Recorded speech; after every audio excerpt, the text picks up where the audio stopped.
Eliano resmi dicoret dari skuad. Di samping itu, Jay Itzes resmi dilepas Venezia. Juventus dan Inter kabarnya siap memperebutkan Jay Itzes. Timnas Cina akan main, menyerang, dan remehkan pertahanan Timnas Indonesia. Selengkapnya hanya di Bolanesia 97. Jangan lupa like, share, and subscribe channel ini.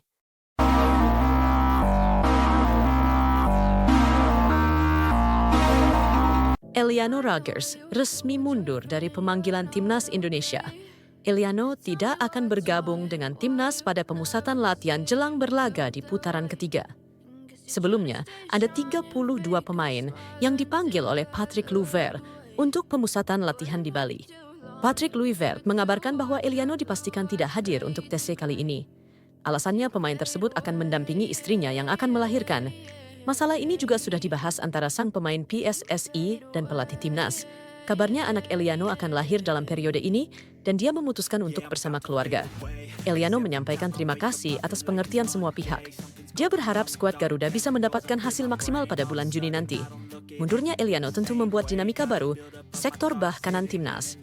Absennya pemain yang serba bisa ini cukup merugikan skuad Garuda yang datang dengan skuad terbaiknya. Dilepas Venezia, Kapten Timnas Indonesia jadi rebutan dua klub sekaligus. Setelah terombang-ambing perihal nasibnya bersama Venezia, yang belum jelas Kapten Timnas Indonesia Jay Itzes akhirnya menemui titik terang. Bek 24 tahun itu masuk dalam daftar pemain yang akan dilepas di bursa transfer musim panas 2025. Menariknya, dua klub dikabarkan tertarik merekrutnya. Sebelumnya kabar ini pertama kali diungkap media lokal Italia, Corriere del Veneto, dan dilansir oleh Tutto Mercatoet pekan ini.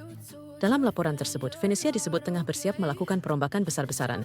Usai turun kasta ke Serie B, Jay Itzes termasuk dalam 3 nama utama yang bakal dilepas bersama Hans Nicolosi Caviglia dan Gaetano Oristanio. Ketiganya dianggap memiliki nilai jual tinggi klub baru, terutama Itzes yang kerap dikaitkan dengan tim-tim besar seperti Inter Milan, AC Milan, hingga Juventus. Masa depan, Itzes kini menjadi sorotan mengingat performanya yang stabil dan kepemimpinannya sebagai kapten. Sepertinya Cina menginginkan 3 poin nih, tapi sebenarnya hal ini cukup wajar, mengingat posisi dari timnas Cina saat ini. Mereka menempati posisi 6 atau posisi terbawah di grup C dengan 6 poin dari 8 laga. Meraih hasil imbang atau kalah hampir dipastikan mereka akan tersisih. Dan itu kenapa Cina memiliki ambisi besar saat menghadapi timnas, yakni meraih kemenangan. Namun apakah ini berarti Cina akan bisa mengalahkan Indonesia? Justru sebaliknya, jika Cina berani bermain menyerang dan terbuka, kami pikir itu akan jadi keuntungan bagi timnas yang juga bisa menggunakan serangan balik sebagai senjata rahasia. Lantas, seperti apakah potensi duel Indonesia versus Cina di GBK 5 Juni nanti? Sukses meraih 2 kemenangan -1 di pertemuan pertama saat Indonesia bertanding ke markas timnas Cina membuat pasukan tim tirai bambu itu yakin jika di laga sisa yang akan mereka mainkan.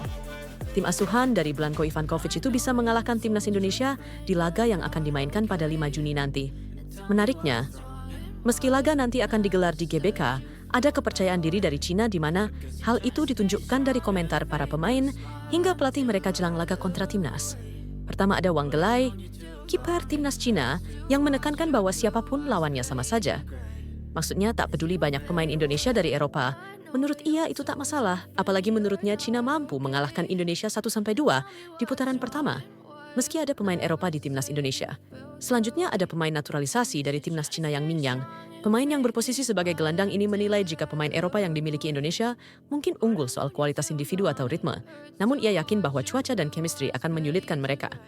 Pelatih timnas Cina, Blanko Ivankovic secara terbuka, menyatakan niat timnya kami akan bermain menyerang. Seperti kita jelaskan sebelumnya, langkah ini bukan tanpa alasan. Dengan hanya mengoleksi endpoint dan duduk di posisi juru kunci grup C, Cina berada di ujung tanduk. Mereka wajib menang.